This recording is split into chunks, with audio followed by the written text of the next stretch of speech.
अगली सेक्शन हम पढ़ेंगे बीएनएस की धारा 239 239 जो कि आईपीसी की धारा 202 के समरूप है। इत्तला देने के लिए आबाद व्यक्ति द्वारा अपराध की इत्तला देने का जानबूझकर लोप करना। क्या कह रही है धारा कि इत्तला देने के लिए आबाद व्यक्ति द्वारा जानबूझकर इत्तला का लोप करना। इस धारा के अंतर्गत अपराध की सूचना देने के लिए आबाद व्यक्ति द्वारा जानबूझकर अपराध की सूचना न दी जाना एक दंडनीय अपराध माना गया है। इस धारा के उपबंध भारतीय नागरिक सुरक्षा संहिता जो विधि के अधीन आबाद व्यक्ति द्वारा सूचना दिए जाने के संबंध में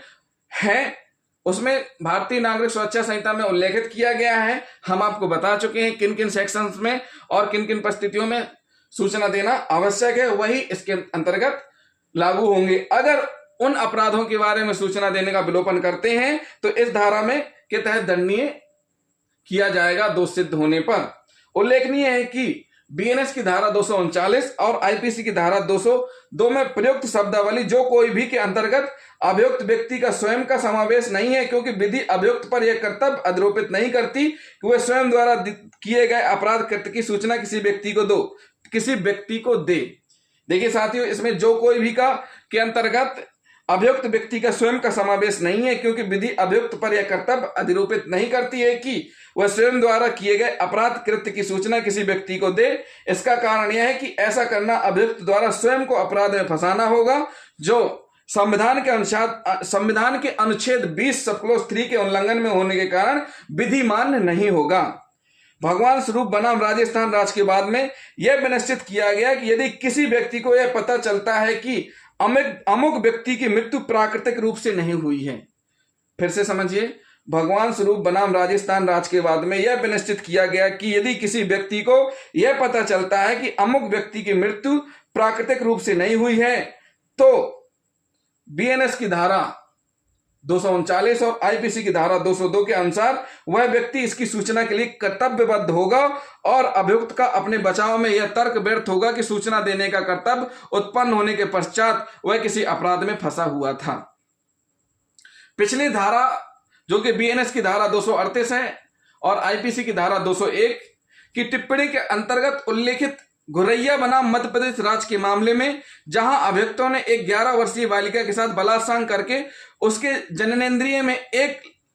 लकड़ी ठूंस दी थी, वे उक्त धारा के अंतर्गत इसलिए दायित्वहीन माने गए क्योंकि उन्होंने बालिका के साथ कुकर्म किया और कुकर्म के कारण मर चुकी थी कि मां को यह झूठी सूचना दी कि उन्होंने बालिका की मृत्यु की सूचना पुलिस को दे दी है, और इस प्रकार वे मां को पुलिस में रिपोर्ट दर्ज कराने से रोक रखने में सफल हुए थे। धारा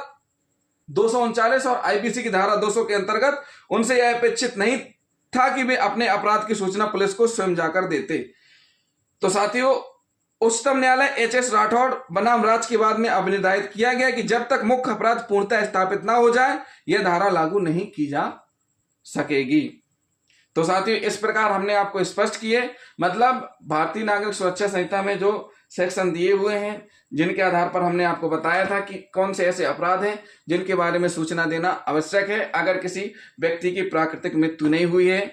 और उसको पता चल रहा है कि इसकी मृत्यु हुई है तो तत्काल उसको संबंधित पुलिस स्टेशन या जो भी निकटतम मजिस्ट्रेट है सूचना देना है। अगर कोई व्यक्ति इस प्रकार का लोप करता है तो उसको इस धारा के तहत दंडित किया जाएगा, जिसमें दंड का प्रावधान कितना है, जिसमें दंड का प्रावधान है, इसमें स्पष्ट किया गया जानबूझकर लोप करना, इसमें दंड का प्रावधान कितना है, 6 माह तक का कारावास, जुर्माना जो कि 5,000 रुपए, जुर्माना कितना, 5,000 रुपए तक का दोनों से दंडित किया जाएगा। मतलब कारावास और जुर्माना दोनों से दंडित किया जाएगा दोष सिद्ध होने पर।